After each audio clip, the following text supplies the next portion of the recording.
అందరికీ నమస్కారం. నా పేరు doctor K Raghuramudu, Sitarama Ayurveda hospital, Kurnool. శొంఠి మనందరికీ బాగా తెలుసు. దీని ఆరోగ్య ప్రయోజనాలు తెలుసుకుందాం.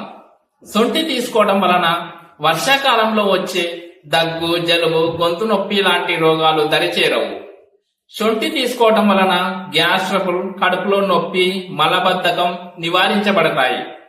శొంఠి యాంటీ ఇన్ఫ్లమేటరీ లక్షణాలు ఉండటం వలన కీళ్ల నొప్పులకు మంచి ఔషధంగా పనిచేస్తుంది. శొంఠి తీసుకోవడం వలన శరీరంలో అదనంగా పేరుకుపోయిన కొవ్వు కరుగుతుంది.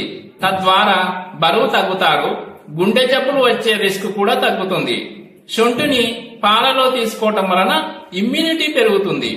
ఇన్ని ప్రయోజనాలు ఉండటం వలన శొంఠిని ఆయుర్వేదంలో విశ్వభేషజం అని కూడా అంటారు.